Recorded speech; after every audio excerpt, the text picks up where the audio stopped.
Ok, je viens lancer l'enregistrement de la VOD pour le Tech Talk. Comme d'habitude, dites bonjour à YouTube. Vous pouvez dire bonjour à YouTube. Allez-y, allez-y, amusez-vous. Dites bonjour à YouTube. Ils sont toujours contents. Oh man, oh my man. Magnifique.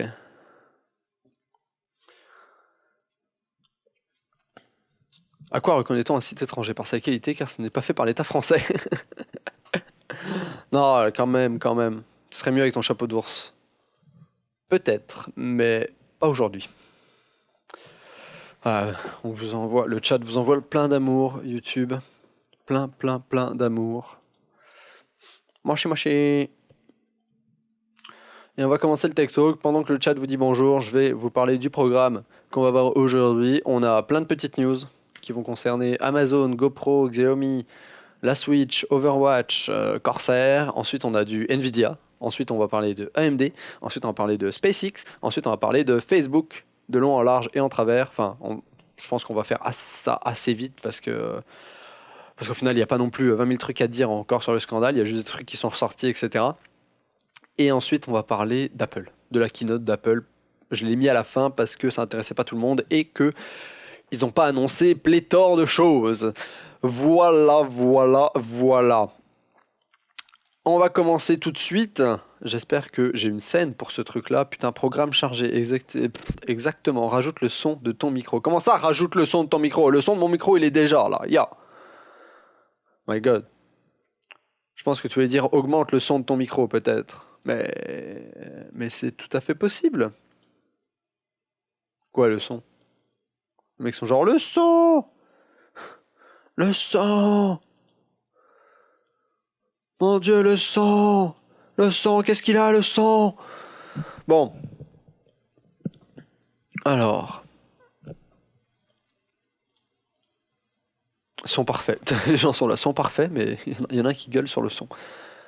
Alors, est-ce que ça, c'est la... ça passe pas si mal. Ça passe pas si mal. Et on va commencer par une news avec Amazon. Vous n'êtes peut-être pas au courant, mais depuis environ mercredi, les actions d'Amazon, en tout cas aux États-Unis, ont baissé d'une manière assez phénoménale. Ils ont chuté d'environ 7%, ce qui équivaut à un manque à gagner de la part d'Amazon de 50 milliards de dollars. Vous imaginez 7% de descente en bourse, ça équivaut à une perte de 50 milliards de dollars. Il est remonté un petit peu dans la journée de mercredi également, mais il est quand même resté en baisse, c'est-à-dire que il a baissé de 7%, puis il est remonté à moins 5%. Donc il est toujours à moins 5%, les actions étaient toujours à moins 5%.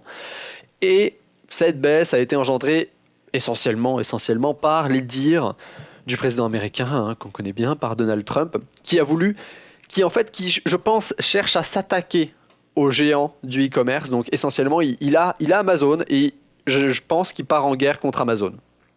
Il est genre parti en guerre contre Amazon. Clairement. Il a posté 2-3 tweets, dit 2-3 phrases, et ça a suffi. Belle image du président américain. Hein. Et ça a suffi à genre faire chuter l'action en bourse d'Amazon. En gros, il a demandé sur Twitter s'il y avait moyen d'attaquer Amazon avec la loi d'antitrust ou sur la concurrence déloyale sur le marché économique.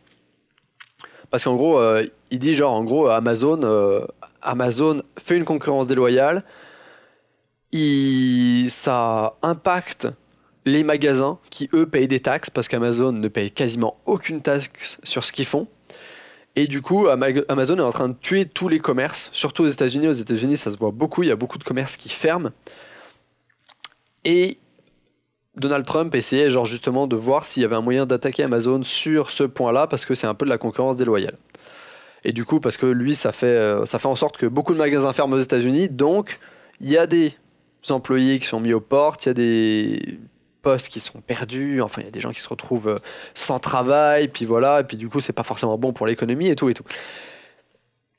Et du coup, 2-3 tweets sur le sujet de la part du président, et Amazon a chuté, l'action en bourse d'Amazon a chuté juste à cause de ça. Bon. Ceci dit, pour une fois n'est pas coutume, vous allez me dire, je trouve que Trump se pose la bonne question. soulève un problème réel et s'attaque à une vraie problématique. Et pour une fois, je suis presque d'accord avec ce qu'il veut faire. Parce qu'effectivement, Amazon, le fait que Amazon floude le marché américain et les autres marchés européens, même canadiens et tout, Amazon est partout, ça engendre vraiment pas mal de problèmes pour tous les magasins physiques. Et il faut faire quelque chose avec ça, quoi. Il faut faire quelque chose avec ça. Donc, quelque part, Trump a raison de s'attaquer à ça parce que Amazon abuse. Bon, si vous ne le savez pas, généralement, je pense qu'Amazon a son siège social en Irlande parce que l'Irlande a des lois assez évasives sur le paiement des taxes, ce qui fait qu'Amazon paye quasiment aucun impôt, aucune taxe, ce qui fait qu'ils peuvent se développer comme des bâtards. Ils ont plein de rentrées d'argent, mais payent quasiment rien à l'État américain, ce qui fait que c'est des énormes manques à gagner pour les gouvernements. Et en plus, ça impacte les économies locales dans les villes, dans les grandes villes et dans les petites villes, parce que les gens commandent de plus en plus en ligne et il y a plein de magasins qui ferment. Voilà. Donc c'est quand même un problème. Donc on va voir ce que ça va donner, on va voir s'ils arrivent à faire quelque chose et s'ils arrivent à attaquer Amazon pour concurrence déloyale sur le marché économique américain et potentiellement sur d'autres. Je sais qu'il y a également l'Europe a également essaie depuis très longtemps de taxer proprement Facebook, Google et Amazon, qui sont tous quasiment basés en Irlande et qui du coup ne payent quasiment aucune taxe aux États, et c'est très problématique. Alors, ensuite on va parler de GoPro, et désolé, je vais juste mettre ça en... Je reviens sur l'article juste pour le mettre en favori, comme ça je l'ai. On va ensuite parler de GoPro. GoPro qui sort une nouvelle caméra, entrée de gamme. C'est pas coutume. Généralement, GoPro sort des caméras assez haut de gamme. À chaque fois qu'ils annoncent une nouvelle caméra, une nouvelle GoPro Hero, ça va être c'est un truc qui vaut 600, 700 piastres. Là, non, ils sortent une caméra entrée de gamme. Ils décident de sortir une caméra qui va coûter environ 220 €, donc aux alentours des 200 US, je pense, 200 $ US et peut-être 280, 300 $ canadiens. Avec un écran 2 pouces qui est étanche jusqu'à 10 mètres, qui est résistante, donc au choc, etc., avec une case pour la protéger et tout. Elle peut filmer en 1440p à 60 fps, en 1080p à 60 fps et faire des photos de 10 mégapixels. Il y a un port micro SD, il y a le contrôle vocal comme sur les plus récentes GoPro, et il y a une stabilisation vidéo, ce qui est plutôt pas mal. Et également, vu que vous avez le Wi-Fi, vous pouvez commander la GoPro avec votre smartphone. Donc ils essayent de la laisser compatible avec le maximum d'accessoires GoPro pour que vous puissiez toujours acheter les mêmes accessoires pour GoPro et que les gens et les marques soient pas obligés de faire des nouveaux accessoires spécifiquement pour cette nouvelle GoPro Hero. Donc je pense qu'elle s'appelle, je sais pas si le nom a été dévoilé, mais c'est juste, je pense que c'est GoPro Hero tout simple. Ils l'appellent juste la Hero, voilà. Entrée de gamme 219 €. Franchement, entrée de gamme pour une caméra d'action GoPro, 219 €, c'est de l'entrée de gamme. Quand tu vois les premières GoPro, même les Silver coûtaient genre 300 €, 350 €. Les Black Edition coûtaient genre 500 €. Puis c'est encore le cas, voire même plus cher. Mais c'est sûr que pour le même prix, tu pourrais prendre une autre caméra, du côté des marques chinoises, Xiaomi, etc., comme le fait remarquer The Maniabou. Pour 220 €, tu peux avoir des caméras d'action Xiaomi qui filment en 4K. D'ailleurs, on va en parler de Xiaomi. Parce qu'ils dévoilent un nouveau PC pour le gaming. Donc Xiaomi s'attaque à un nouveau marché. Ils sont présents partout, j'ai l'impression, Xiaomi. Téléphone, ils sont arrivés avec les téléphones. Ensuite, ils sont attaqués au marché des ultrabooks, des netbooks, etc. Et là, ils commencent à s'attaquer au marché des PC portables. Donc pour le gaming essentiellement. Parce qu'avant, ils étaient plus sur les PC portables, pas entrée de gamme, mais tu sais, plus les PC portables assez fins, donc tout ce qui est ultrabook, qui vont tout ce qui se rapprocherait d'un MacBook Air, des Asus ZenBook, etc. Ils étaient plutôt sur ce marché-là. Mais là non. PC portable gaming. Donc ça a été dévoilé en même temps que le nouveau téléphone, donc le Xiaomi Mi Mix 2. Et en gros, c'est le Mi Gaming Laptop. Donc Xiaomi Mi Gaming Laptop, qui aura apparemment un écran de 15 pouces, donc un écran standard. Je pense que ça va être un écran Full HD, LCD, etc. standard. Il y aura deux versions. Une version avec un i7 7700 HQ 16 Go de RAM et 256 Go de SSD, avec un disque dur de 1 Tera et couplé à une GTX 1060, c'est ce qui est marqué ici. Et il y aura également une deuxième version qui sera un peu plus abordable avec seulement 8 Go de RAM, 128 Go de SSD, toujours le disque dur de 1 Tera, mais cette fois-ci, à la place de la 1060, on met une 1050 Ti. Mais par contre, je pense qu'il laisse toujours le i7 7700. Je pense que, à choisir, j'aurais peut-être mis un i5 7600, mais j'aurais laissé la 1060, tu vois, plutôt que de faire 7700 1050 Ti, parce que c'est un peu débalancé. Je trouve que le processeur va être sur la version plus bas de gamme, le processeur est genre hyper puissant et la carte graphique est genre un peu à la traîne, quoi. Donc en plus, clavier RGB programmable, des ports USB 3.0, 4 ports USB 3.0, 2 ports USB type C, HDMI, prise jack, puis bien évidemment Wi-Fi Bluetooth, je pense. Ça va être vendu au prix de 770€ pour la version avec la 1050 Ti, 8 Go de RAM et l'i7, donc ce qui est très abordable pour un PC portable avec un i7 7700 et une 1050 Ti. Et la version avec la 1060 est aux alentours des 1160€. Donc encore une fois, je trouve que ça reste aussi abordable, surtout avec un i7, 16 Go de RAM, un SSD et un disque dur. Donc affaire à suivre. Je ne sais pas s'ils ont une date de sortie, je ne pense pas. Je ne pense pas qu'il y ait une date de sortie annoncée. Mais des PC portables qui peuvent être des bonnes alternatives aux grands noms des PC portables actuels qui sont, surtout dans le gaming, qui sont Gigabyte, MSI et Asus. On va continuer avec la Switch. Il y a une nouvelle mise à jour pour la Switch. La mise à jour, je pense que c'est la 5.0. Je pense que c'est la 5.0, c'est ça. Mise à jour 5.0. Et il semblerait que cette nouvelle mise à jour pose problème aux accessoires tiers. Ou en tout cas, aux accessoires non officiels que tu peux utiliser avec la Switch. Et bien, il semblerait que cette nouvelle mise à jour rencontre des problèmes de compatibilité avec ces accessoires-là et que ça puisse complètement briquer ta Switch. Donc briquer, c'est genre ça transforme en brique, c'est-à-dire que ta Switch devient inutilisable et qu'elle est complètement morte. Donc, c'est des utilisateurs sur Reddit qui ont remonté le problème et qu'apparemment leur console ne se rechargerait plus une fois mis sur le dock d'un accessoire tiers, par exemple. Dans d'autres cas, c'est les sauvegardes qui disparaissent. Et dans le pire des cas, ta console se brique et qui devient inutilisable. Donc en gros, Nintendo a apparemment réagi en disant que, en conseillant aux joueurs de n'opter que pour des périphériques officiels, sachant que les produits hors licence ne subissent pas les tests d'évaluation de Nintendo, ils peuvent mal fonctionner avec la console et rencontrer des problèmes de compatibilité avec certains jeux. Après, il y a une autre personne chez Kotaku qui dit que on pense que c'est lié à la manière dont la Switch gère le signal audio-vidéo avec un moniteur ou une télévision et qui pourrait poser des problèmes avec les accessoires non officiels. Après, c'est peut-être juste une façon de Nintendo, dans leur mise à jour, de glisser du code qui fait que si ça détecte du matériel non officiel, ça fait de la merde. Bon, ça serait assez bitch de Nintendo.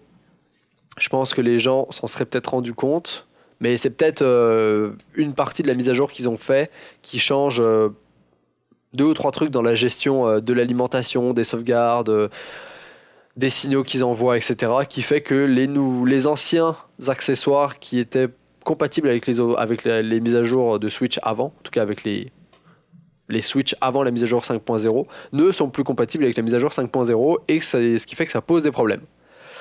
Mais ouais, mais ça sonne un petit peu comme tu forces la vente des produits officiels, parce que forcément les produits officiels coûtent plus cher, ils sont vendus par Nintendo, donc Nintendo a tout intérêt à faire vendre ses produits officiels pour la Switch plutôt que les gens aillent acheter des produits tiers qui ne sont pas vendus par Nintendo. Mais voilà. Et ouais, pour le PC Xiaomi, c'est quand même assez ouf. C'est quand même assez ouf le prix et le design. Le design du PC Xiaomi qu'on vient de voir est assez joli, je trouve. Assez joli. Ensuite, une news concernant Westworld. Je ne sais pas lesquels d'entre vous ont regardé la série. C'est une série qui a fait beaucoup parler d'elle. Il y avait une saison, 10 épisodes. C'est une série HBO essentiellement. Et c'était une très bonne série. Une série très surprenante, mais excellente, avec un bon un bon twist, une bonne histoire, des personnages attachants, puis un bon, vraiment un bon fil narratif si je puis dire. Donc tout le monde attend, enfin beaucoup de gens attendent la saison 2. Moi je l'attends, voilà, je vous l'annonce. J'attends cette saison 2, j'ai très envie de voir ce que ça va donner, ce qu'ils vont faire ensuite, surtout qu'ils nous ont laissé sur pas mal d'interrogations à la fin de la saison 1. Et il y aurait un nouveau trailer qui serait sorti, donc une nouvelle bande-annonce pour la saison 2 qui viendrait de sortir, donc sur Twitter. On va regarder ça ensemble. Et j'espère que ça va être bon. Avec beaucoup de personnages nus surtout. Aussi, ça joue peut-être dans le succès de la série, je ne sais pas. Est-ce que je peux mettre ça en plein écran? Non, oui, bon. 15 secondes. Un teaser qui annonce la bande-annonce. Alors attends, moi je veux voir la bande-annonce. Je veux voir la bande-annonce surtout. Est-ce que c'est celle-là? Ça doit être celle-là. On va la mettre en HD. Je vais la mettre en plein écran. J'espère que c'est celle-là.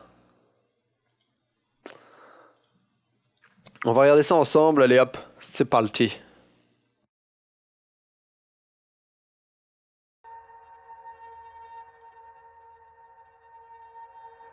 I dreamt I was on an ocean. You and the others on the distant shore. Were you with us? No. What's it mean? Dreams don't mean anything, Dolores. That answer doesn't seem to satisfy you. Because it's not completely honest. Did you ever stop to wonder about your actions?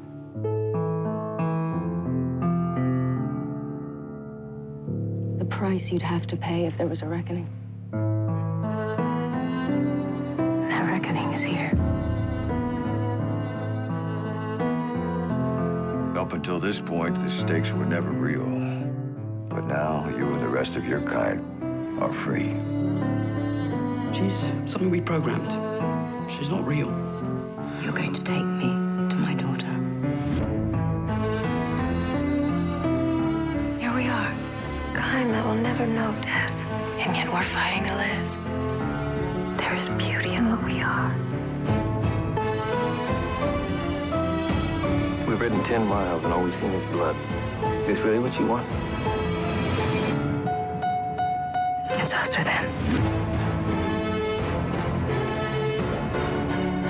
Revenge is just a different prayer at their altar, darling.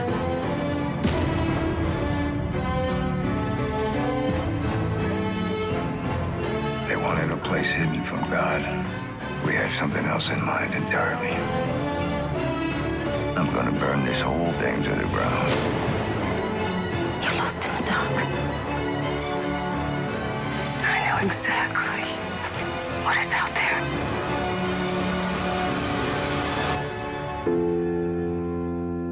You frighten me sometimes, Dolores. Why on earth would you ever be frightened of me?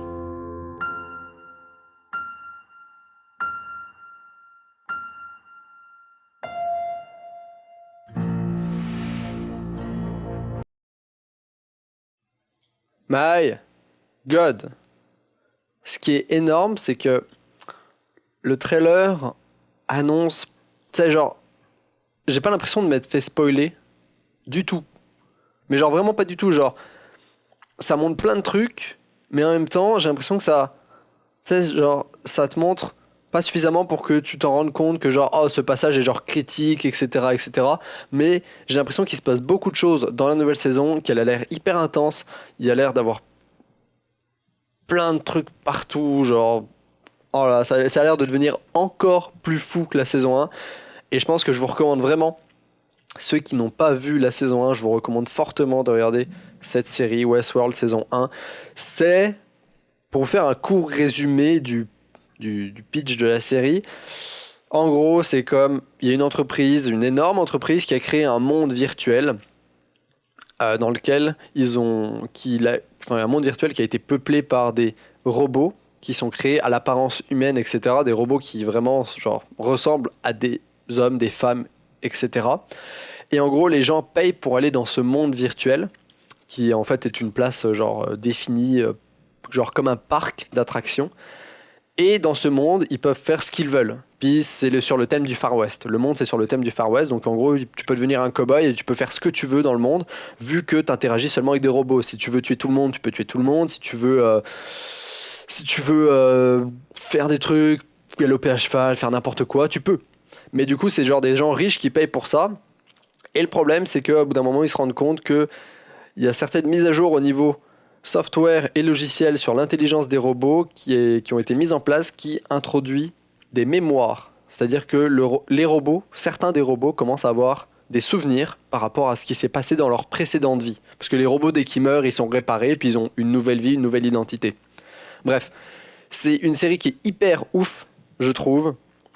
Et je pense qu'il faut la suivre absolument, il faut la regarder. Elle est hyper intéressante d'un point de vue aussi psychologique, puis enjeu technologique.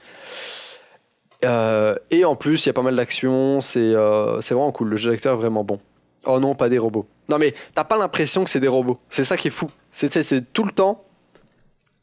Tout le temps, j'ai regardé la série, tu te dis pas que c'est des robots forcément. Puis tu sais, t'as un peu ce côté genre, oh, tu sais pas si c'est des robots, si ça en est pas. C'est genre, ça joue en plus sur la timeline parce qu'il y a des événements qui se passent avant d'autres, puis tu le sais pas, etc.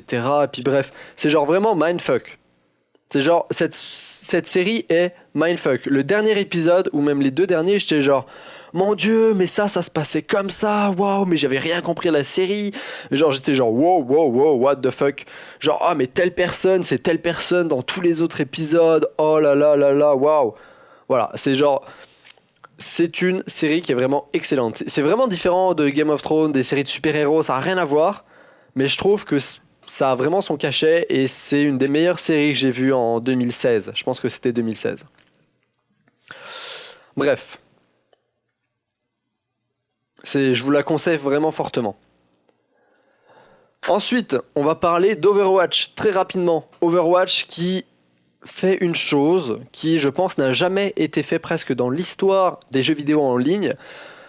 Overwatch introduit une fonctionnalité pour éviter certains joueurs. C'est-à-dire que maintenant, quand tu vas jouer en classé, ou même, je pense, en quick play, je pense qu'ils vont peut-être le laisser sur le classé, et ben en gros, tu vas pouvoir sélectionner un joueur qui est avec toi ou qui est contre toi, plus des joueurs qui sont avec toi, et tu vas pouvoir dire éviter ce joueur-là.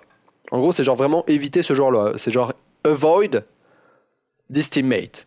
Genre avoid as teammate. C'est genre tu dis à Blizzard de ne plus te matcher avec ce joueur-là pour tes parties parce que tu trouves soit qu'il est toxique, soit qui fait chier tout le temps dans le voice chat, soit que son style de jeu ne correspond pas du tout au tien. Genre si le mec il joue que Enzo tout le temps, Enzo, ou que Genji, puis qu'il est mauvais en plus.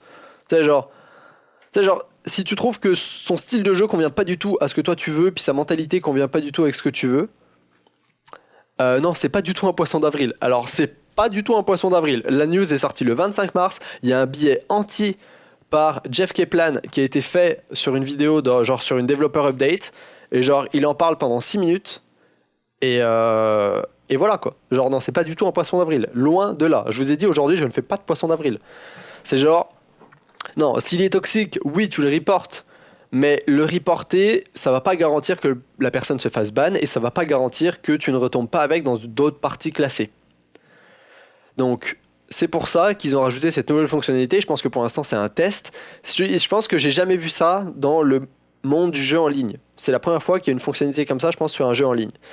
Et en gros, Blizzard justifie ça comme Blizzard, sometimes, parfois, t'as pas envie de jouer avec quelqu'un dans ton équipe parce que t'es pas d'accord avec leur style de jeu ou leur choix de héros. Sometimes, parfois, c'est genre avec les personnalités ou avec la communication, qui a genre un clash, genre ça passe pas. Genre tu sais, des fois t'as beau essayer de parler avec les gens, de communiquer avec ton équipe en classé, des fois t'as un mec qui genre il veut juste, non, ça passe juste pas avec lui, genre tu sais, genre tu peux pas communiquer, genre ça marche pas. Tu sais, il dit ça peut arriver, c'est des choses qui arrivent même si t'es pas toxique. Tu sais, c'est comme quand tu parles dans la vie, il y a des gens, t'as pas besoin d'être toxique, mais il y a des gens, tu vas juste pas t'entendre avec eux, ou tu vas juste pas être d'accord avec eux, pas d'accord avec leurs choix, pas d'accord avec ce qu'ils font, sans être toxique, tu sais, genre sans que vous vous insultiez, genre, tu sais, genre si jamais tu parles avec cette personne-là, tu vas juste pas être d'accord. Bah, Blizzard part du principe que ça peut être la même chose en jeu, dans des parties classées, que ça se trouve t'es pas d'accord avec ce qu'il prend comme héros pour la composition que vous avez actuellement, pour la situation par rapport à la comp adverse, etc. Et du coup ils ont mis en place cette fonctionnalité qui du coup te permettra de dire bah ce joueur-là, si possible, j'aimerais bien l'éviter dans mes prochaines parties classées. Genre que tu ne me matches plus avec ce joueur-là parce que on a déjà joué ensemble puis ça marche pas. Genre ça marche juste pas. Voilà. Il dit que c'est genre que c'est qu'ils veulent essayer d'éviter le gameplay sabotage, mais tu sais c'est genre pas forcément genre faudra que les joueurs soient un petit peu genre critiques par rapport à ce qu'ils font, parce que si le joueur fait une erreur ou s'il a un mauvais match, c'est pas forcément une raison pour l'éviter en tant que joueur, parce que ça se trouve il peut faire des erreurs mais quand même genre faire des choix qui sont cohérents, puis avoir des bons skills en communication, puis bien genre dire ce qu'il fait avec son équipe et tout. Il y a plein de trucs comme ça. Blizzard essaie pas de genre c'est pas la même chose que quand tu reportes un joueur pour genre troller la game, pour genre tu sais feeding intentionnel ou des trucs comme ça, c'est genre différent. Il dit genre c'est même si le mec joue un héros qui est pas méta, genre ça se trouve il va bien le jouer, il va super bien le jouer, il va être bon avec, puis ça va marcher avec votre composition. Enfin bref, on va voir ce que ça va donner. On va voir. Pour l'instant, ils vont l'introduire en fonctionnalité, ils vont certainement faire des retours là-dessus. T'as le droit à 2 évités pendant 7 jours. Parfait, ça je ne savais pas. Donc au moins, du coup, ils limitent le nombre d'utilisations de cette fonctionnalité que tu peux faire pour pas que tu dises bah lui je le void, lui je le void, lui je le void, lui je le void, lui je le void. Ça va peut-être te donner... Enfin, ça va peut-être t'inciter à la réflexion par rapport à qui tu veux éviter comme teammate. Genre, oh, lui, il joue mal, mais c'est peut-être parce qu'il est dans une... C'est peut-être juste un mauvais match pour lui, donc je vais pas l'éviter. Par contre, du coup, si t'en as 2 tous les 7 jours, bah du coup, ça te limite. Genre, faut que tu choisisses avec précaution qui tu veux vraiment éviter en tant que team play, que team player, comme teammate plutôt. Bref, on va passer à Corsair. Corsair, là-dessus... Je vous l'annonce, je vais avoir une vidéo dédiée là-dessus. Sur cette news, je vais avoir une vidéo dédiée, juste parce que je trouve que c'est une excellente chose. Ça fait des années, peut-être pas des années, mais ouais, si, ça fait genre 2-3 ans que tout le monde veut que Corsair fasse ça. Il l'avait montré, je pense, l'année dernière ou cette année au CES en disant genre, voilà ce qu'on pourrait faire si on linkait Corsair Link avec Corsair Utility Engine, donc en gros, le logiciel qui gère nos périphériques de gaming, les souris, les claviers, les casques, et notre logiciel, donc Corsair Link, qui gère tout ce qui est bande de LED, ventilateur, etc., etc. Parce qu'en gros, c'était 2 trucs séparés, et qui gère aussi les water cooling, donc l'éclairage des water cooling. Voilà ce que ça pourrait faire si on mettait les deux ensemble. Ils avaient dit genre c'est un prototype, ça va pas se faire, c'est juste pour vous montrer comment c'est cool, etc. Du coup les gens savaient pas trop s'ils le feraient.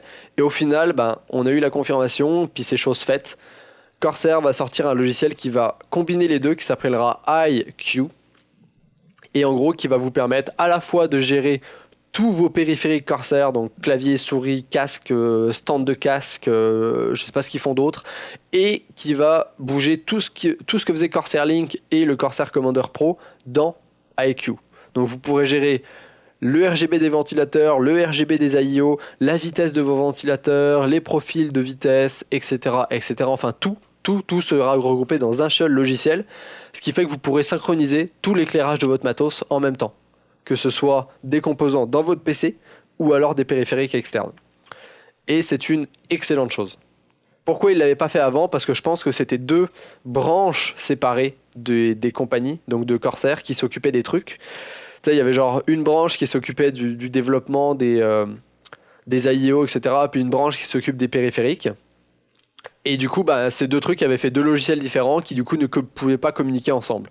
Donc ça prenait une refonte totale du logiciel pour que les 2 soient faits ensemble. Donc c'est quand même long. sais, c'est le truc que tu fais pas comme ça, surtout quand tu as 2 logiciels qui sont déjà faits puis que tu essaies d'updater ces logiciels-là pour les produits que tu sors, parce qu'il faut pas que tu arrêtes. Tu sais, il faut pas que tu stoppes ton développement de ces logiciels-là, parce que sinon tu vas pas avoir de support pour les nouveaux produits que tu sors sur ces logiciels-là tant que t'as pas refait tout ton logiciel en entier. Donc ce qui fait que c'est un travail que tu fais en back-end, en background, c'est genre en arrière-plan, où tu essaies de genre refaire ton truc, tu vois. Il est déjà en Early Access, je l'ai. Oui, je sais qu'il est en Early Access. Tout le monde peut télécharger, il est en Early Access. Pour l'instant, je vous dirais d'attendre qu'il soit en version finale. C'est ce que je vais faire. Je vais attendre qu'il soit en version en version plus avancée pour vous faire une vidéo dessus, mais je vais faire clairement une vidéo là-dessus entière, parce que comme vous le savez, j'ai un autre PC sur lequel c'est un Corsair 570X comme boîtier avec full ventilateur Corsair. Dessus, il y a un clavier Corsair, il y a aussi quoi d'autre? Je peux mettre une souris Corsair dessus, un stand de casque Corsair, bref. Je peux genre tout synchro, donc ça peut être cool. Perso, j'ai le K95 Platinum et cette mage est parfaite pour régler le clavier. La dernière était horrible. Bah déjà, tant mieux. En plus, si ils améliorent leur logiciel existant, c'est parfait. Bon, on va commencer à parler d'NVIDIA. NVIDIA, il y avait la GDC. Donc cette semaine, je pense. Oui, c'était cette semaine. Et NVIDIA a annoncé des grosses cartes graphiques. Ça n'a rien à voir avec le gaming. NVIDIA a rien annoncé pour le gaming. Ils ont annoncé essentiellement juste des énormes cartes graphiques professionnelles qui dépotent du cul sa race. Voilà. Donc en gros, ils ont annoncé la Quadro GV100, qui est une Titan V boostée aux hormones. Donc ils partent encore sur l'architecture Volta. Là, c'était que des annonces par rapport à Volta. Donc ils vont exploiter Volta encore dans le milieu professionnel, je pense, pour cette année 2018. Ils vont peut-être annoncer la nouvelle architecture professionnelle plus tard en 2018. Mais là, ils sont restés sur Volta avec la Quattro GV100, qui est un monstre. Un monstre. C'est genre clairement la carte graphique la plus puissante et la plus grosse sur le marché. Il y a 5120 cœurs, donc 5120 Q d'accord. Je pense que les GTX 1080 Ti en ont 3000 et quelques. 3800. Là, il y en a 5100. Donc ça, c'est limite une fois plus puissant qu'une 1080 Ti. Il y a 32 Go d'HBM2, 32 Go de VRAM. Puis c'est pas de la VRAM, genre, c'est pas n'importe laquelle, quoi. C'est de l'HBM2. Donc c'est genre avec une bande passante hyper large. Donc c'est gigantesque. Quasiment 30 teraflops en puissance de calcul en semi-précision, 14 en simple précision et 7.4 en double précision. Donc c'est tous les j'ai oublié le nom. J'ai oublié le nom technique. Tant pis. Bref. Alors, l'ancienne génération qui était la Quattro GP100, pour vous donner une petite référence, c'était 10.5 teraflops en simple précision. On passe à 14. Donc on a quand même une augmentation, comme je dis, de fois 1.5. Et non, mais c'est gigantesque. Ce GV100, c'est genre gigantesque. C'est une tuerie. Bien évidemment, il y a 4 sorties DisplayPort, parce que faut mettre que du DisplayPort là-dessus. Et il y a 2 ports NVLink. Les ports NVLink, c'est des espèces de nouveaux connecteurs qui ont été introduits par NVIDIA il y a 2 ans, je pense, qui permettent de faire de l'échange de données entre les cartes graphiques à bien plus haute bande passante que le PCI Express.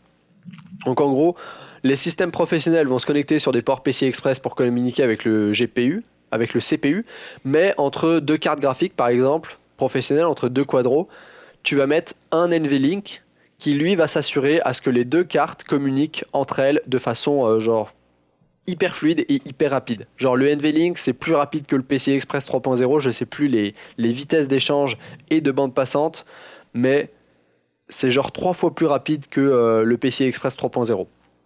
Donc c'est pour ça qu'ils mettent ça sur leur carte graphique professionnelle, comme ça ils peuvent créer des systèmes avec plusieurs cartes graphiques qui communiquent entre elles de genre sans avoir aucune latence. Puis avec ça, bien évidemment, ils se sont dit on va faire un truc encore plus overkill. On va sortir une amélioration de notre supercalculateur qui est le DGX1. Donc ils avaient fait le DGX1 qui était basé je pense sur Pascal. Et du coup Nvidia s'est dit maintenant qu'on a sorti la Quadro GV100 avec l'architecture Volta, on va faire le DGX2. Donc c'est un gros GPU composé de plein de GPU en fait. C'est genre comme si tu prenais, je pense que c'est 16. Est-ce que c'est 16? Ouais, je pense que c'est 16. Hein. Ouais, c'est 16 Tesla. Donc en gros, ils prennent 16 Tesla V100, 16 chipsets qui sont sur la Quattro GV100, donc 16 de ces chipsets-là graphiques, ils en prennent 16, puis ils les mettent dans un même PC. Voilà. Puis ils connectent tout ça en NVLink avec un truc qui s'appelle le NVSwitch. Donc un espèce de switch qui utilise la technologie NVLink et qui permet aux 16 chipsets de communiquer entre eux comme si c'était une seule grosse carte graphique. Et en gros, je pense que chaque chipset a une bande passante de 300, enfin plus qu'une bande passante, a un flux d'informations avec le NVSwitch de 700 gigabits par seconde ou un truc comme ça. En tout cas, chaque chipset peut communiquer avec n'importe quel autre des 16 chipsets à 300 gigabytes par seconde. Avec n'importe lequel autre des chipsets. Ce qui fait que ça fait genre comme si c'était une seule énorme grosse carte graphique qui en plus partage toute sa mémoire. C'est-à-dire que chacun des chipsets Tesla V100 a 32 Go d'HBM2.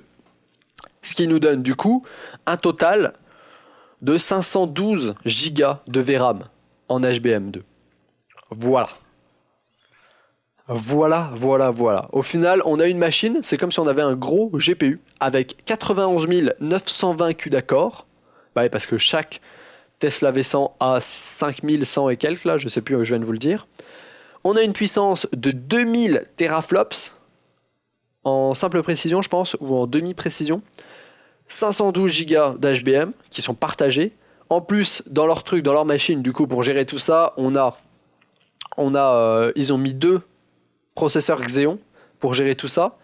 Ils ont mis 1,5 Tera de RAM. Voilà, juste comme ça, hein. 1,5 Tera de RAM au cas où pour gérer tout ça. Ils ont 30 Tera de SSD en NVMe pour le swap de mémoire.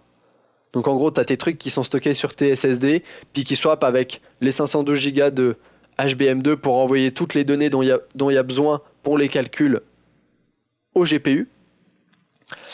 Et qu'est-ce qu'il y a d'autre? Je sais plus ce qu'il y a d'autre. Je sais plus ce qu'ils ont mis d'autre. Ouais, il y a des switches PCI Express, il y a des NVLink cartes, etc., etc. Ça pèse 150 kg, ça consomme 10 000 watts.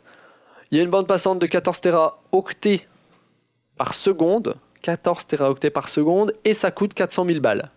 Voilà. Et pour vous donner une idée, c'est environ 500 fois plus rapide qu'un S-Elite 580. Donc ça doit être environ 200 ou 300 fois plus rapide. Je pense que c'est 300 fois plus rapide qu'un S-Elite 1080 Ti.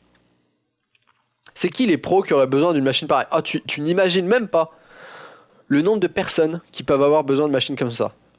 Beaucoup de chercheurs scientifiques pour avoir besoin de telles machines, notamment ceux qui sont en biomédical, qui font des recherches sur les virus, sur les traitements, sur les cancers, etc., qui peuvent avoir besoin des machines comme ça. Tout ce qui prend du machine learning, genre des sets de data, genre du machine learning pour plein de choses, pour l'industrie automobile, pour les cars autonomes, pour les voitures autonomes. Il y a vraiment plein de domaines d'application où tu peux avoir besoin de cette puissance de calcul. Le problème à l'heure actuelle, essentiellement en machine learning et plus précisément en deep learning, donc en réseau de neurones profond, c'est la puissance de calcul qui fait que ton entraînement et tes modèles vont être longs à faire. Avec des trucs comme ça, c'est clair que ça va beaucoup plus vite. Ils ont même montré un truc, genre ils ont montré une application en biomédical lors de la conférence, c'était hallucinant. C'est genre à partir du scan 2D, merci Wikpod qui vient de lâcher 30 boulasses, ça fait depuis 2015. Alors attendez, je vais aller voir le message directement parce que là il est caché par ce magnifique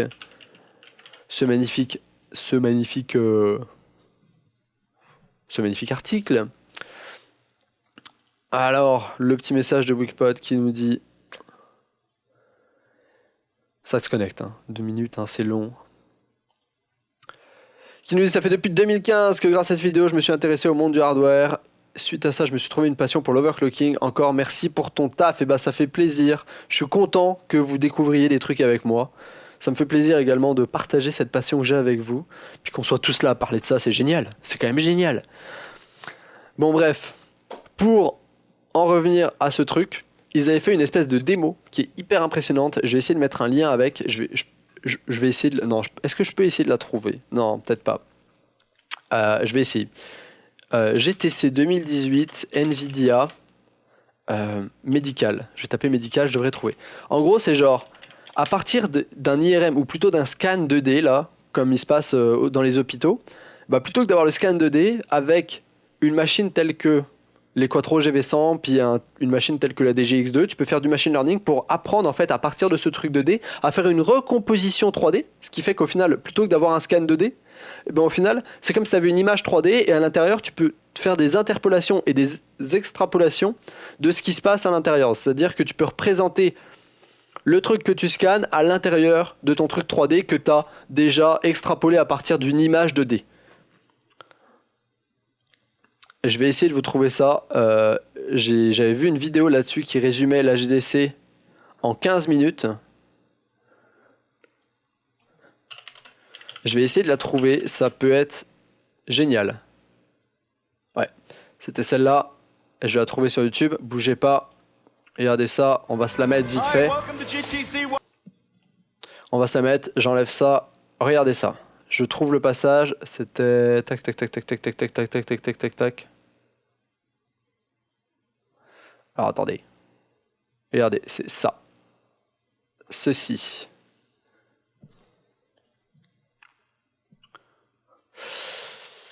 Alors, bougez pas, je vais la mettre en plein écran. Puis je vais mettre le son et vous allez voir. Vous allez voir, c'est impressionnant. To actually virtually upgrade every single medical instrument. This is the type of image that a doctor would look at when he diagnoses your heart functionality. This is 2D, but our body, of course, is 3D, so there is more information. Là, en gros, ce qu'il dit, c'est que à droite, le scan, ce qui montre, c'est genre le scan que va avoir un médecin quand il va scanner votre cœur, par exemple. Là, c'est un scan du ventricule gauche du cœur, et c'est le type de scan qu'il va avoir. Donc, c'est fait avec une machine médicale, d'imagerie médicale, et c'est un scan en 2D. Merci à Cédric qui balance 4,49€ et qui me dit soutien à toi pour ton taf. Merci bien Cédric, j'espère que tu vas bien. Voilà, et donc du coup, ce qui se passe, c'est que là, on part d'une image 2D. Donc c'est une image 2D, c'est un scan 2D. Le truc, c'est que bien évidemment, votre cœur, tout votre cœur, il est en 3D, vous vous rendez compte. Mais du coup, avec une machine telle que le DGX2, puis avec l'aide des serveurs Nvidia et de leurs serveurs de calcul, et ben à partir de cette image-là et de ce scan-là, ils peuvent faire une interpolation et recréer l'image, la vraie image en 3D de votre cœur, quoi, de votre organe. Et vous allez voir que c'est fou. From the scan that we can acquire. So when we switch to 3D, we see a more complete picture, and we have asked deep learning to interpret it for us. And now we can see the chambers moving across the cardiac cycle, the left ventricle moving across the cardiac cycle, and segmented very well. You got to realize what's happening. There's an artificial intelligence network here that is running on the original black and white gray scan that you saw. And from that scan, from that ultrasound scan, it inferred what this left ventricle, where the left ventricle is. It segmented it out. It segmented it out in motion, and it segmented it out in 3D.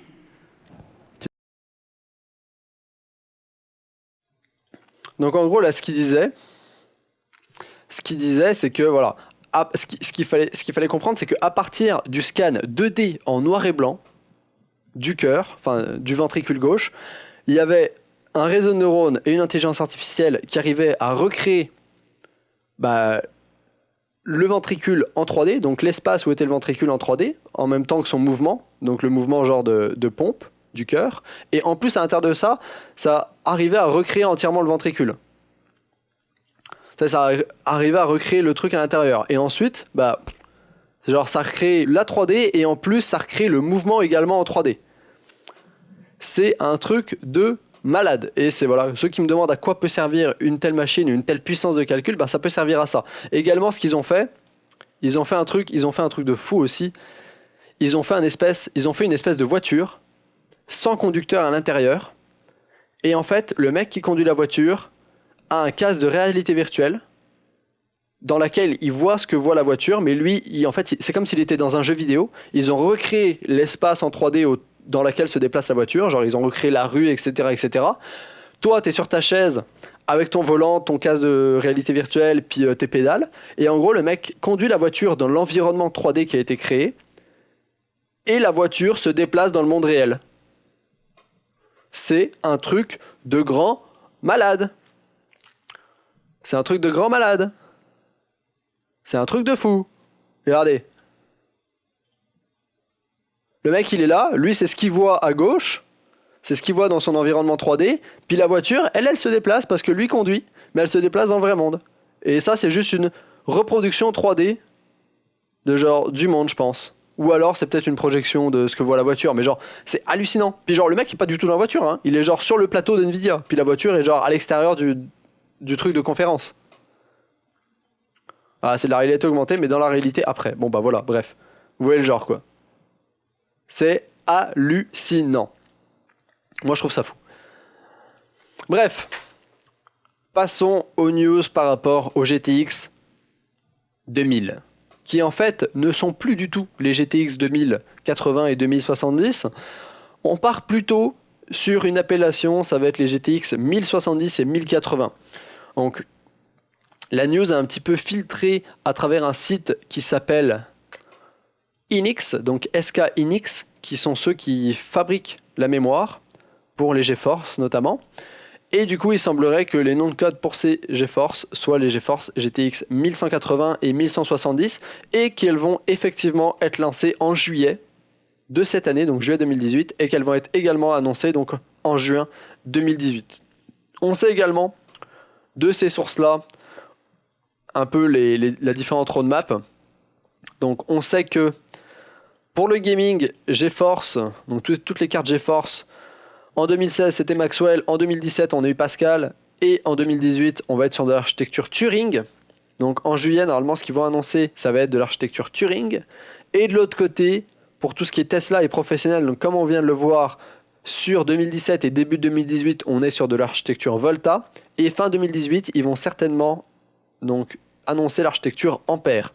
Mais donc Ampère ferait suite à Volta pour le professionnel et Ampère ne serait pas pour le gaming, ça serait Turing qui serait utilisé pour les GTX gaming, donc l'architecture Turing qui ferait suite à Pascal. Ce qu'on sait sur ces nouvelles cartes, c'est genre qu'elles auront qu'il y aura des modèles, donc certainement la 1070 aura 8 Go de mémoire, donc de VRAM, et la 1080 aura 16 Go de VRAM. Donc il semblerait que ce soit ça. Et ça va être de la mémoire GDDR6. Il faut savoir qu'à présent, les cartes Nvidia, donc la 1080 et la 1080 Ti, sont sur de la GDDR5X, qui est une version boostée de la GDDR5. Là, on partirait sur de la GDDR6, donc une nouvelle, on va dire, norme de mémoire VRAM, qui tournerait à 1.35 volts, parce qu'en fait, comme les infos ont fuité de la firme SK Hynix qui gère la fabrication de la mémoire, c'est pour ça qu'on a pas mal d'informations sur les puces mémoire qui seront utilisées dans cette nouvelle série de cartes GeForce Gaming. On aurait apparemment des MSRP un petit peu plus hauts que pour les cartes Pascal lors de leur lancement, donc on s'y attendait, on aura certainement des prix qui seront plus élevés pour les 1170 et les 1180 qu'ils ne l'étaient pour les 1070 et les 1080. Donc ça sera, je veux dire, la 1180 va pas coûter $700 au lancement, elle va certainement coûter un petit peu plus, 800, 900, on ne sait pas encore, mais un petit peu plus. Donc au niveau de la DDR6, de la GDDR6 plutôt je devrais dire, ça serait des puces qui feraient 1 à 2 Go, et du coup ils en coupleraient soit 8, ils en coupleraient 8 dans tous les cas pour arriver à des capacités de VRAM de 8 et 16 Go respectivement. Et ça serait des bus qui feraient 256 bits de large. Donc c'est toutes les infos qu'on a à présent, on n'a pas plus d'infos, mis à part la mémoire qu'elles vont embarquer, le type de mémoire que ça va être, le bus mémoire qu'elles auront équipé et leur date de sortie. Donc c'est quand même pas mal d'informations assez intéressantes, sachant qu'on est seulement en mars et que plus on s'approche de juin, plus les informations vont peut-être fuiter. Après, j'aimerais qu'on ait très très peu d'informations qui fuitent, et comme ça qu'on ait une grosse révélation en juin par Nvidia et que ça nous surprenne tous. Je trouverais ça très intéressant. On va continuer avec AMD. AMD, je vais partir de cette news avant. Je vais parler de cette news avant. J'en ai parlé pas mal du GeForce Partner Programme. Je pense que tout le monde, je pense qu'on en a parlé dans les 2 derniers Tech Talk. GeForce Partner Programme. AMD n'est pas très content, vous vous en doutez. Les consommateurs non plus sont pas très contents. Vous vous en doutez également. Et du coup, AMD essaye de contrer ça en genre lançant son pseudo-programme également. C'est pas tellement il lance son programme, mais c'est plutôt ils essayent de team up, donc de faire équipe avec des marques qui n'ont pas encore signé le GeForce Partner Programme pour sortir des nouvelles gammes de cartes gaming chez AMD. Donc les RX 580, 170. Donc AMD essaye de faire équipe avec des nouvelles marques comme Gigabyte, je pense qu'ils n'ont pas encore signé, ASRock, etc. pour sortir des nouvelles line-up de cartes gaming. Voilà. Les 1080 Ti vont sortir si oui quand ça sera dans 1 an après la sortie des 1180. Les 1180 Ti, généralement la version Ti de la plus haute carte de la génération sort 1 an après. Ça m'inquiéterait ce genre d'innovation. Moi ça m'inquiète pas tant que ça, faut voir ce qu'ils en font avec. Et je ne sais pas comment un DGX2 pourrait miner. À mon avis ça minerait très bien. Et non, je pense pas que la Linus ferait un test parce que c'est un produit qui est bien trop cher. La Quattro V100 peut-être, mais le DGX2 non. Ça m'étonnerait beaucoup. Bref, donc AMD est pas très content. AMD va essayer de team up avec des marques. Et du coup, on a ASRock qui se met à faire des cartes graphiques. ASRock n'a jamais fait de cartes graphiques. ASRock fait des cartes mères, essentiellement. Et bien maintenant, ASRock fait des cartes graphiques. Et pas n'importe lesquelles. Ils ont lancé la line-up Phantom Gaming qui en gros se base essentiellement sur des puces AMD. Donc essentiellement pour contrer le GeForce Partner Programme et les cartes GeForce Gaming, donc les GTX, AMD team up avec ASRock et ASRock lance sa line-up de cartes gaming AMD. Donc on a des RX 580, des RX 570, des RX 560 et RX 550. On voyait un petit peu la gueule des cartes, je vais avoir des photos un petit peu plus grosses après à vous montrer. Je vais essayer là, de vous même de passer là-dessus histoire que vous voyez mieux. Donc évidemment, chaque carte va avoir le chipset, donc des chipsets d'AMD, mais ils vont être un petit peu revus à la hausse en termes de généralement de fréquence pour le chipset et pour la mémoire. Donc par exemple, la RX 580, le mode par défaut va être à 1380 MHz, 8000 MHz pour la mémoire, et va y avoir un mode overclocking qui va passer la carte à 1435 MHz et 8320 pour la mémoire. Et ça va être le cas pour chacune des cartes. Donc au niveau des prix, on ne sait pas encore, mais voilà, on ne sait pas. Et il y aura peut-être des modèles encore plus haut de gamme de la part d'ASRock qui feront suite à ce premier lancement de cartes gaming de la part d'ASRock. Donc voilà, ici vous avez des photos un petit peu plus grosses des cartes. Donc voilà, ici on a la 580, version 8 Go OC. Une carte assez sobre, mais qui au final reste assez jolie, je trouve. Donc tu sais, le design est reste assez classique. Donc 2 ventilateurs, un ventirad complètement noir, la carrosserie noire également, avec des petites touches de blanc. Je pense pas qu'il y ait de RGB dessus. Ça m'étonnerait beaucoup qu'il y ait du RGB dessus. À mon avis, c'est juste blanc et noir. Mais ça reste assez joli. Bref, donc c'est pas mal qu'AMD puisse faire équipe avec une marque telle qu'ASRock, puis qu'ASRock du coup se lance dans le marché des cartes graphiques. Ça fait un nouveau joueur dans le bac à sable et sur le terrain de jeu. Donc on va voir comment va réagir Nvidia et comment vont réagir les autres marques également. Ensuite on a également Ryzen 7 2700X et Ryzen 5 2600X. On a donc un magazine français qui est CPC Hardware, qui ont publié une review sur les deux processeurs. Donc, magazine papier également. Donc, on a pas mal. Ils ont fait quelques benchmarks de la consommation électrique. Donc, forcément, les nouveaux Ryzen 7 avec les fréquences stock consomment un petit peu plus quand ils sont en charge. Évidemment. Au niveau de la fréquence, forcément les fréquences sont supérieures aux anciennes générations. Puis au niveau des benchmarks, je ne sais pas si... au niveau des benchmarks, ça va être ce graphique-là. En calcul brut, donc tout ce qui est des benchmarks synthétiques, donc encodage, 3D Mark, etc. Corona Benchmark pour le rendu 3D, 3ds Mark, etc. Comme vous pouvez le voir, on est environ, donc le 1800X est à 161%, quand on prend une référence qui est le Core i5 7600K, alors que le 2700X est à 175%. Donc on est environ 14% plus rapide que l'ancienne génération du côté du Ryzen 7. Le Ryzen 5 2600X est à 138 contre 127 pour le 1600X. Donc on est environ 11% plus rapide sur le Ryzen 5 et 14% plus rapide sur le Ryzen 7. Et d'un point de vue des jeux vidéo, bah là la différence est plus minime. Genre le Ryzen 7 2700 est à 104 alors que le Ryzen 7 1700 est à 100. Donc on a seulement une augmentation d'environ 4% sur les performances dans les jeux vidéo avec ces nouveaux processeurs Ryzen, avec la nouvelle génération. Mais par contre, pour toutes les autres tâches qui sont hors jeux vidéo, on a une augmentation d'environ 10 à 15% des performances. Donc c'est quand même pas mal. C'est pas mal qu'ils aient réussi également à améliorer les performances en jeux vidéo, mais à mon avis c'est surtout dû à la meilleure fréquence. Et voilà. On va voir, il va certainement y avoir plus de benchmarks qui vont tomber prochainement, vu que ça va se lancer le 19 avril. Après le 19 avril, on va avoir plein de benchmarks et plein de tests. Bon, SpaceX qui refont parler d'eux. Est-ce que j'ai une petite news? Oh, j'arrive pas à avoir une bonne... du coup, on va prendre une autre news. Voilà, celle-là. Voilà.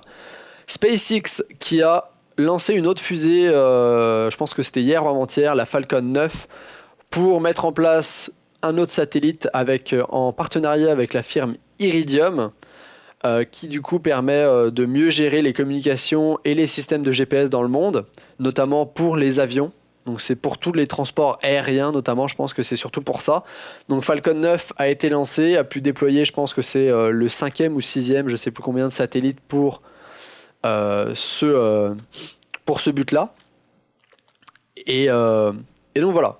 Donc il y a eu le lancement de Falcon, mais en plus de ça, il y a eu une autre news concernant SpaceX, c'est que du coup ils ont eu le feu vert pour lancer Starlink. Vous vous demandez peut-être ce que c'est que Starlink. Eh bien, c'est le projet de SpaceX pour fournir de l'internet satellite à haut débit à tout le monde.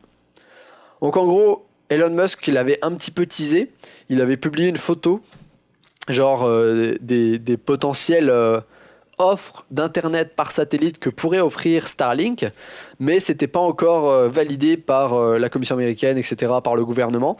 C'est maintenant chose faite, le gouvernement américain a donné la permission officielle à Elon Musk pour lancer Starlink, et en gros ça va être une armée de satellites autour du globe qui vont permettre à tout le monde d'avoir internet via connexion satellite. Donc en gros, ils vont lancer 4425 satellites pour fournir Internet à la Terre depuis l'espace. Voilà. C'est assez oufissime. C'est assez oufissime.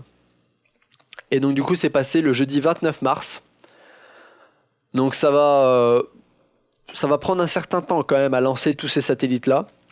Et en gros, le principe de base, donc système de satellites, 4425 satellites, qui vont utiliser des fréquences très très hautes de 20 à 30 GHz et aussi de 11 à 14 GHz afin de fournir une connexion internet mondiale. Donc tout le monde pourra du coup choisir comme fournisseur d'accès Starlink, qui sera le nom de la compagnie qui sera fondée à partir de ça. Donc tout le monde pourra choisir Starlink quasiment comme fournisseur d'accès à internet, du coup payer un abonnement à Starlink et avoir accès à internet via satellite, via connexion satellite. Donc apparemment, le gouvernement américain attend que SpaceX ait un programme de mise au rebut rapide des satellites en fin de vie. Donc il y a certaines conditions, il faut qu'ils aient un programme qui permette de démanteler les satellites et de les recycler en fin de vie. Et ils imposent également que l'ensemble de la constellation soit lancé dans les 9 prochaines années. Donc c'est sûr, c'est un projet à long terme.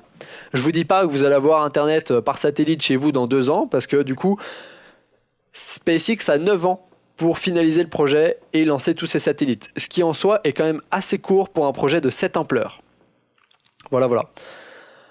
Ils ont trouvé un terrain d'entente. Donc SpaceX pour l'instant s'engage à propulser 1600 microsatellites sur les 6 prochaines années, donc ce qui est déjà un bon point. Et ensuite, ils vont pouvoir assurer la mise en place du service dès qu'il y aura 800 à 900 satellites. Donc ils vont essayer dans les 6 prochaines années d'envoyer 1600 satellites, mais ils assurent le gouvernement américain, ils ont signé un accord avec eux, comme quoi dès qu'il y aura 800 à 900 satellites, ils pourront lancer leur offre Starlink. Donc ça devrait se faire dans les 3-4 prochaines années. C'est quoi les débits promis ? Vous allez halluciner. Vous allez halluciner. Ça, c'est l'image qu'avait présenté Elon Musk lors d'une conférence sur les débits pour l'Internet satellitaire. Il proposerait potentiellement 3 différents plans. Et je peux vous dire que c'est très rapide avec des prix très compétitifs. $10 par mois. 1000 gigas. Je pense que c'est 1000 gigas de données. Donc ça serait potentiellement des forfaits pas forcément illimités pour les premiers. Ça se fait beaucoup aux États-Unis d'avoir des forfaits Internet qui sont limités en données. Donc vous avez par exemple votre forfait Internet, puis votre forfait Internet va être à 500 gigas, comme sur téléphone. Mais donc 1000 gigas de données pour le forfait à $10 avec une vitesse de 10 gigabytes par seconde. Avec également possibilité d'envoyer des textos et des appels partout en illimité. Et vous avez accès complet à Internet. C'est-à-dire que Elon Musk veut garder le libre accès à Internet et le libre par bit, mais en gros l'Internet libre. Du coup, vous avez accès à tout Internet. Genre, même si c'est un FAI à part entière, ils vont pas vous limiter l'accès à certains sites. Pour $20, vous pouvez avoir 2000 gigas, donc 2 Tera de données, et une vitesse à 20 gigabits par seconde, sachant que c'est en descendant et en montant. Je pense que c'est des débits symétriques. Oui, c'est les débits promis, ça.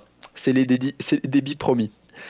Et la version professionnelle X, qui coûterait 30 € par mois ou $30 par mois, avec consommation illimitée de données et une vitesse à, laissez-moi compter les zéros, 1, 2, 3, 4, 5, 6, plus, genre je pense que c'est 100 gigabits par seconde, une vitesse à 100 gigabits par seconde, ouais c'est ça, 100 gigabits par seconde, ou alors 1000 gigabits par seconde, presque à 1 Tera par seconde.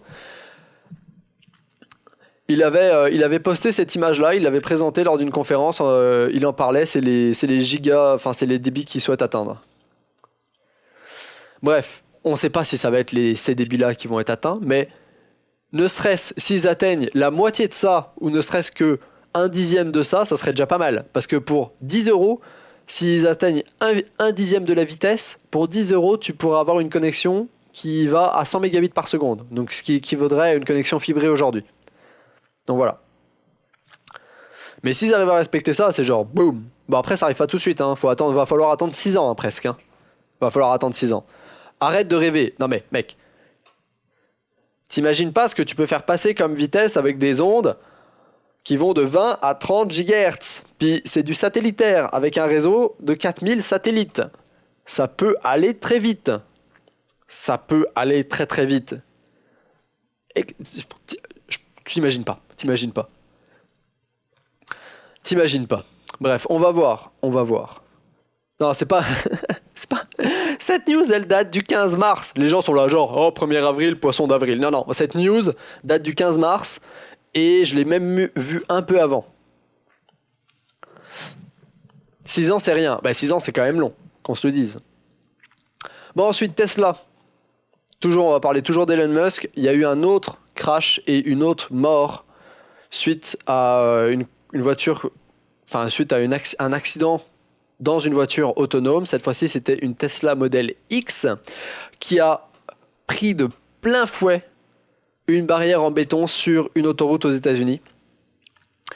Et le mec est mort presque pas Je pense pas qu'il est mort sur le coup, mais ça m'étonnerait pas qu'il soit mort sur le coup. Voilà l'état de la voiture, parce qu'en fait, il s'avère qu'il y avait déjà eu un accident un peu avant sur cette même barrière en béton. Et normalement, il y a des boudins devant, il y a des espèces de bidons avec de l'eau ou des trucs comme ça pour amortir le choc avant de rentrer dans le béton. Parce qu'un choc frontal avec du béton, je peux vous dire que votre voiture s'en souvient et puis elle finit raplatie. Sauf qu'il y avait déjà eu un accident, genre peut-être 4-5 jours avant, dans cette même barrière en béton. Du coup, tous les amortisseurs ou les trucs qui étaient devant pour amortir l'impact avaient été détruits, donc n'étaient plus là. Du coup, c'était directement la barrière en béton et le mec s'est pris la barrière en béton directement. Genre, du coup, ça explique l'état de la voiture. Vous voyez que l'avant de la voiture n'existe plus. Il n'y a plus d'avant de voiture. Le capot n'est plus là. Le moteur a disparu. Bon, il semblerait que du coup, apparemment, l'autopilote était activé au minimum et que... alors, attendez, je vais vous lire. Dans les moments, donc dans les instants avant la collision, qui s'est passée à 9h27 le 23 mars, l'autopilote était engagé avec le cruise control adaptatif et la distance de suivi qui était 7 au minimum. Le conducteur a reçu plusieurs indications visuelles et une indication audible d'avertissement avant que dans la voiture et avant que dans la voiture. Le problème, c'est que les mains du conducteur n'ont pas été détectées sur le volant pendant 6 secondes avant la collision. Donc en gros, pendant les 6 secondes avant la collision, le mec n'avait pas les mains sur le volant. Le conducteur avait environ 5 secondes et 150 mètres devant lui, genre de route qui était non obstruée, où il n'y avait personne, avec une vue directement sur l'obstacle. Et apparemment, aucune action n'a été prise par le conducteur alors qu'il a été averti. En gros, c'est simple, c'est que genre, le conducteur était censé prendre des actions parce qu'il avait seté son truc au minimum. Du coup, la voiture ne prenait pas d'action pour éviter le truc. C'était parce que c'est comme si c'était en mode genre, c'est moi qui conduis. Sauf que 6 secondes avant la collision, le mec n'avait pas les mains sur le volant. Et la voiture a envoyé des signaux visuels et sonores en mode genre attention, il y a un obstacle devant, attention, il y a un obstacle devant, attention, il y a un obstacle devant. Et le mec n'a pas réagi alors qu'il avait environ 5 secondes et 150 mètres où il voyait l'obstacle. Et du coup, ils savent pas si c'est le mec qui s'est endormi, si c'est le mec qui a complètement knock-out, si c'est le mec qui genre... Ça se trouve, le mec a eu un malaise dans sa voiture, puis c'est pour ça qu'il a pas réagi. On n'en a aucune idée. Voilà. Le conducteur était bourré en fait. Il pionçait le mec, c'est pas possible. Non mais c'est genre possible, ça se trouve le mec s'est endormi au volant, ou il a fait un malaise, ou un arrêt cardiaque, on n'en sait rien. Genre tu peux pas savoir vu que t'as pas de caméra dans la voiture. Mais ça se trouve c'est ce qui s'est passé. Le mec s'était mis genre en mode genre je vais pas mettre la conduite automatique complètement, je vais genre conduire un peu, et puis genre le mec s'est évanoui, il a lâché les mains du volant, puis comme la voiture était en mode genre c'est toi qui conduis et pas moi je te signale juste des dangers. Bah du coup il a pas évité le bloc de béton quoi. Bon forcément ça fait un petit coup à Tesla, mais Tesla a quand même bien réagi en disant que techniquement leur système d'autopilote était genre plus safe, puis que ça permettrait d'éviter des morts parce que les voitures réagissent plus rapidement et l'algorithme réagit plus rapidement que le cerveau humain, et ça peut permettre d'éviter des accidents. Qui fait que genre si les voitures autonomes étaient utilisées plus largement, il y aurait potentiellement 10 fois moins d'accidents sur les routes. Bon, on va continuer avec Facebook. Alors là, je ne sais pas quoi dire, les amis. Je ne sais pas quoi dire, il y a beaucoup de choses à dire. Moi, et qui vous dit que le conducteur n'est pas essayé de stopper et que l'IA voulait le tuer? On ne sait pas. L'IA n'aurait peut-être pas envoyé des warnings. Non, parce qu'en fait, ce qui se passe, c'est que l'IA n'est pas intelligente à ce point-là. C'est-à-dire que l'IA ne prend pas, genre l'IA qu'il y a dans les voitures autonomes ne prend pas des décisions toute seule par rapport à certains trucs. Pourquoi l'avoir désactivée aussi, je comprends pas. Non, tu la désactives pas, tu la mets au minimum, je pense. On va se mettre à faire des boîtes noires pour les voitures autonomes. Ouais, ça pourrait être possible, histoire de savoir pourquoi ça crache, si jamais ça crache. Mais techniquement, je pense qu'ils le font déjà. Enfin, c'est pas ils le font déjà, mais eux, ils ont accès à ce qui s'est passé dans la voiture et au niveau du PC de la voiture et de l'algo avant le crash. C'est-à-dire qu'ils peuvent dire, bon bah voilà, genre, tu sais, pourquoi, là ils peuvent te dire genre, ah bah les 6 secondes avant le crash, le mec n'avait pas les mains sur le volant, parce que l'IA et la voiture a détecté que le mec avait pas les mains sur le volant, tu vois. C'est genre une sorte de boîte noire en soi. Il s'est peut-être juste suicidé. C'est vraiment, ça pourrait, moi je pense que ça pourrait être une possibilité. Ça pourrait être une possibilité. Oui, et puis en plus, Elon Musk est contre l'IA intelligente, donc c'est pas possible. Je pense pas qu'il est contre l'IA intelligente, mais c'est plus compliqué que ça. Il est pour les IA contrôlées. Je dirais que les IA intelligentes, il s'y oppose pas formellement. Il dit que c'est dangereux et il dit il a dit que c'était très dangereux et qu'on devrait vraiment prendre des pincettes pour les faire et que les gens ne devraient pas prendre ça à la légère et que c'était que ça pouvait être un danger pour l'humanité. Il va peut-être jamais en faire, ils vont peut-être jamais en faire, mais c'est pour ça qu'ils ont essayé d'écrire un livre avec Stephen Hawking sur les lois pour gérer les intelligences artificielles et les bonnes pratiques pour faire des intelligences artificielles. Et voilà quoi. Bon, Facebook, qu'est-ce qui s'est passé ? Facebook, Cambridge Analytica, le scandale de Cambridge Analytica, comme quoi des millions de données utilisateurs ont été collectées et ont permis d'influencer certains des comportements des gens sur Facebook, notamment pour les élections américaines, pour potentiellement également les élections de Brexit, enfin pour le référendum Brexit, il est possible que ces données aient également utilisées pour influencer ces votes-là. Ce qui est extrêmement dur, c'est que c'est quasiment impossible de lier une influence à un vote. Donc jamais tu pourras faire le lien entre oui, ces personnes ont été influencées et cette influence a mené à tant de votes qui ont été pour Donald Trump. Puis en plus cette influence a été commanditée par la Russie, etc. Tu peux pas lier, tu peux pas quantifier l'influence et son impact en chiffres sur des votes ou sur une opinion politique. C'est-à-dire que tu peux pas dire Facebook a influencé tant de personnes qui ont conduit à 3000 votes en plus pour le référendum de Brexit ou 50 000 votes en plus sur l'élection américaine pour Donald Trump. Tu peux pas faire le lien, c'est impossible. Par contre, tu ne peux pas dénier que Facebook a sa part de responsabilité et sa part d'importance et qu'il y a eu potentiellement influence. Donc le truc c'est que à cause de ça, à cause de la part de responsabilité de Facebook, il va être, donc Mark Zuckerberg, donc le CEO forcément, va être obligé de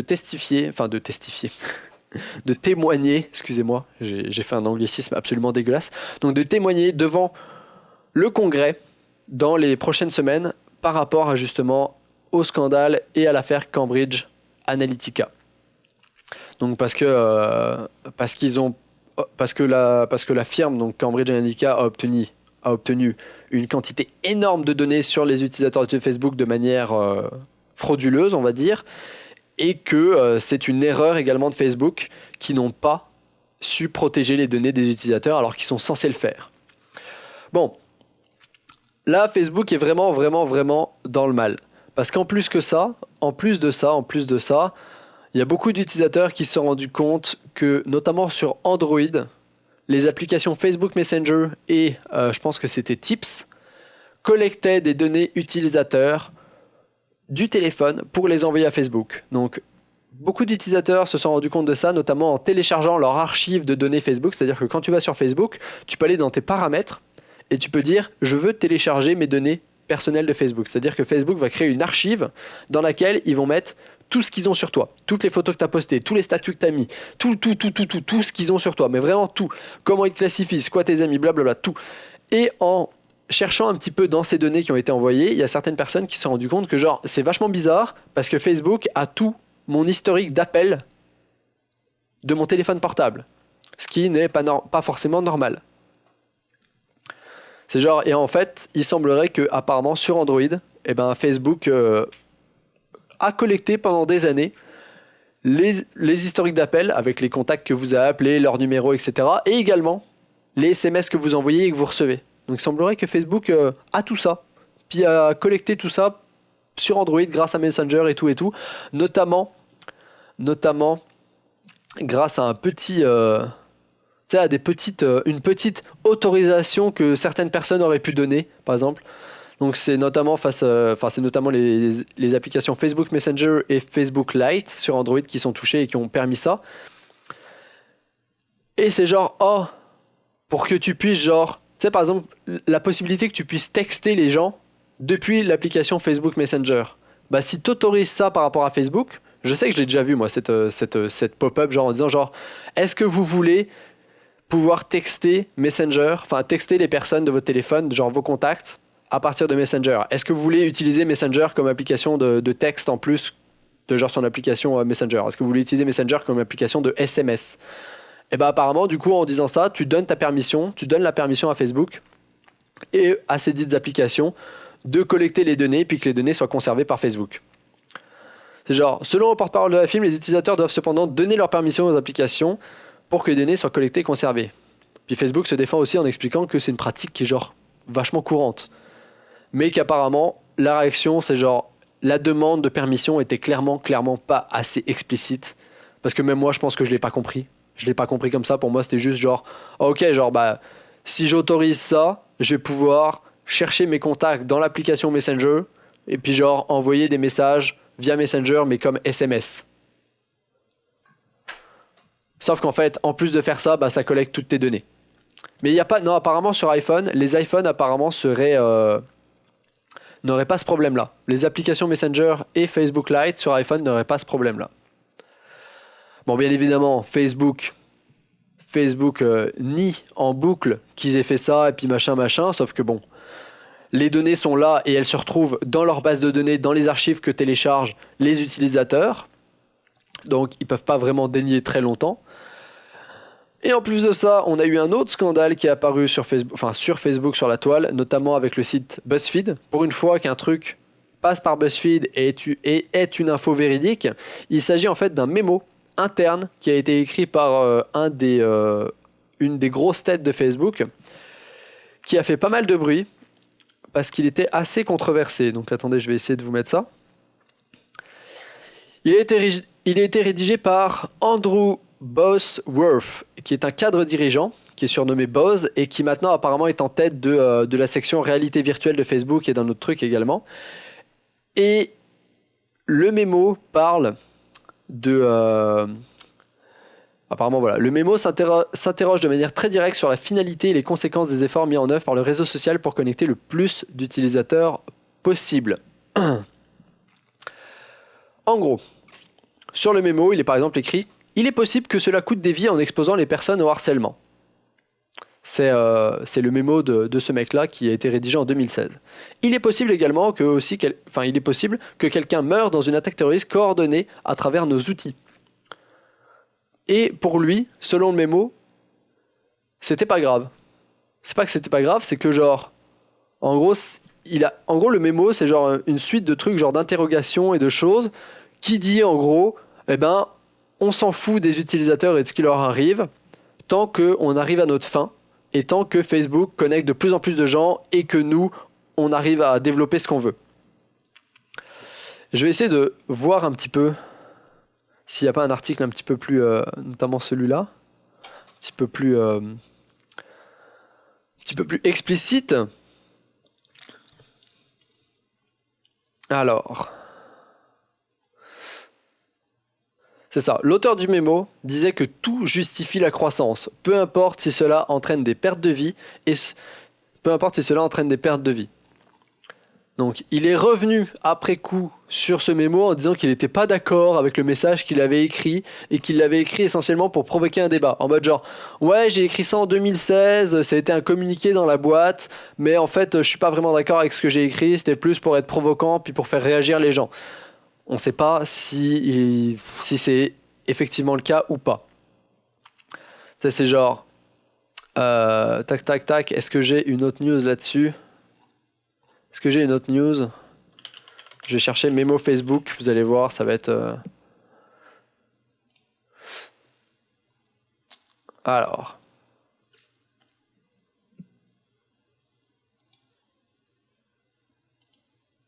France Info. Alors voilà. Dans le mémo, donc, il s'interroge de manière directe sur la finalité et les conséquences des efforts mis en œuvre. Et voilà. pour connecter le plus d'utilisateurs possible et mettre en relation les gens. Selon lui, peut-être une bonne chose s'ils en font quelque chose de positif et une mauvaise chose s'ils en font quelque chose de négatif. Sur le moment, il dit peut-être que cela coûtera une vie en exposant quelqu'un à du harcèlement via le newsfeed Facebook. Peut-être que quelqu'un mourra dans une attaque terroriste coordonnée avec nos outils parce que les terroristes peuvent avoir utilisé des outils Facebook pour cibler des gens, cibler des trucs, etc. Mais nous continuons à aider à connecter les gens. Et en gros, nous devons répondre à des questions difficiles sur ce que nous croyons, nous devons justifier les paramètres et nous assurer qu'ils ne perdent pas de vue l'ensemble, mais connecter les gens, c'est notre impératif parce que c'est ce que nous faisons, nous connectons les gens, quelles que soient les conséquences et quel que soit le statut des utilisateurs. Voilà. Bref. Il y a beaucoup de problèmes avec Facebook du coup. Mark Zuckerberg a forcément dénoncé les propos qui étaient tenus dans ce mémo en disant genre c'est pas vrai, on n'a pas dit ça, c'est pas notre politique, etc. Mais est-ce qu'on peut vraiment faire confiance à Mark Zuckerberg? Parce qu'il a également annoncé il y a pas très longtemps que les gens étaient stupides de le croire avec ses données et de lui faire confiance. Il a littéralement dit ça. Hein. Il a littéralement dit ça. Je vais vous retrouver la citation. Où est-ce qu'elle est? Où est-ce qu'elle est? Tac. Je sais plus où j'ai vu l'information. Mais je sais que Mark Zuckerberg a dit que... Wikiquote. En 2004, ou c'était en 2004, c'est une quote en 2004, où il a dit grosso modo que les gens étaient des dumb fuck, donc des abrutis complètement stupides, de le croire avec leurs données, de lui faire confiance avec les données qu'il lui donnait. Voilà. Facebook fait de la merde, puis ils savent pas comment s'en sortir, ils sont obligés d'aller en cour de justice pour le scandale Cambridge Analytica. En plus, ils font de la merde sur leur politique interne parce que leur objectif passe avant la santé et le bien-être des utilisateurs. Genre leur but c'est de connecter les gens peu importe ce qui se passe. Bref, c'est de la grosse merde. Et en plus ils mettent tout en pratique justement pour que les gens restent sur Facebook. Donc il y a beaucoup d'articles qui ont popé récemment sur pourquoi il est si difficile de quitter Facebook d'un point de vue genre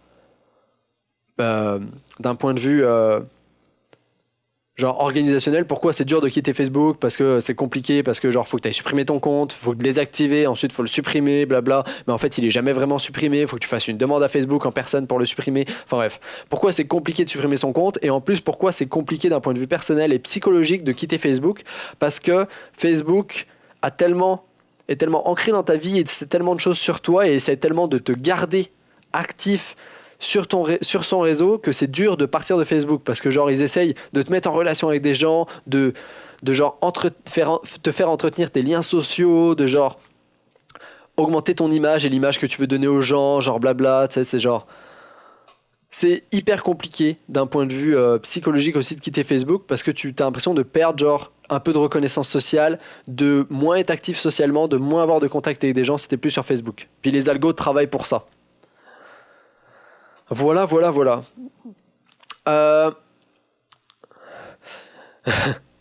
Il y a également, toujours dans le mouvement Delete Facebook, il y a également Julian Assange qui dit qu'il a délité son Facebook. Julian Assange qui est l'homme à la tête de Wikileaks, donc qui est un mec très très connu. Il dit en fait, j'ai aussi supprimé Facebook, en fait j'en ai jamais eu un. Les amis ne mettent pas leurs amis dans une énorme base de données intelligente contrôlée par un mégalomaniaque qui appelle ses utilisateurs des abrutis stupides pour lui faire confiance. Mais apparemment, c'est un mouvement qui est resté assez marginal, le hashtag Delete Facebook. Il y a quand même Elon Musk qui l'a fait avec SpaceX et avec Tesla, qui ont totalement quitté Facebook. Voilà. Autre chose un petit peu plus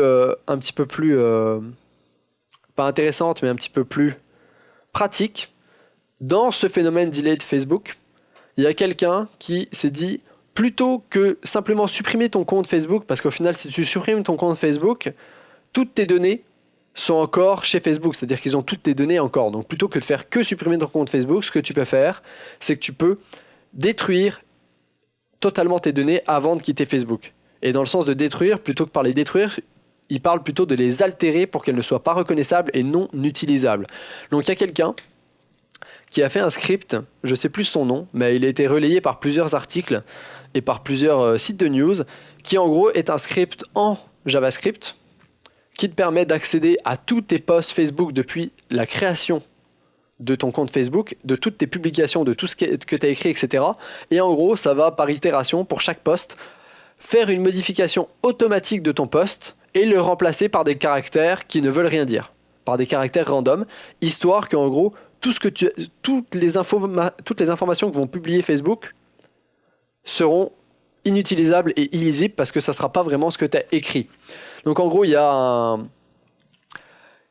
un tuto assez détaillé sur ce script qui te permet en gros de modifier et d'obstruer toutes tes données Facebook avant de delete ton compte. Donc en gros, il faut que tu te connectes à ton compte avec tes identifiants, etc. Il explique comment faire, que tu te récupères tous tes posts et ensuite que tu fasses rouler le script. Et en gros, ça utilise Casper.js et ça va éditer chacun de tes posts. Voilà. Et puis ça va le remplacer par des trucs illisibles, comme ce qu'il y a ici. Genre des trucs qui datent de 2008, 2007, ça le récupère, ça fait modifier, ça va modifier le post, puis ça le remplace par des trucs illisibles. Comme ça, en plus de genre deleter ton compte et supprimer ton compte, ben tu as remplacé tout le contenu qu'avait Facebook sur toi qui maintenant devient du contenu illisible.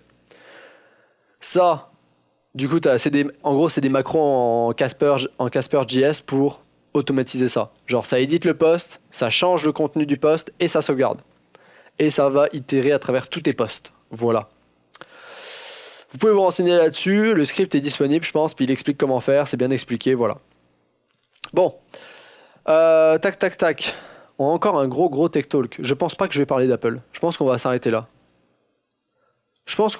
Pour ce tech talk parce que c'était quand même un énorme tech talk. Il a duré 1h26. Et voilà quoi, ça va être encore un tech talk gigantesque. Beaucoup de choses qui ont été dites. Bon, j'espère que ça vous a plu. Ceux qui ont regardé en VOD, likez si vous avez liké, dislikez si vous avez disliké. N'hésitez pas à laisser vos questions, remarques en commentaire. Et sur ce, comme d'habitude, moi je vous dis à ciao, bonsoir.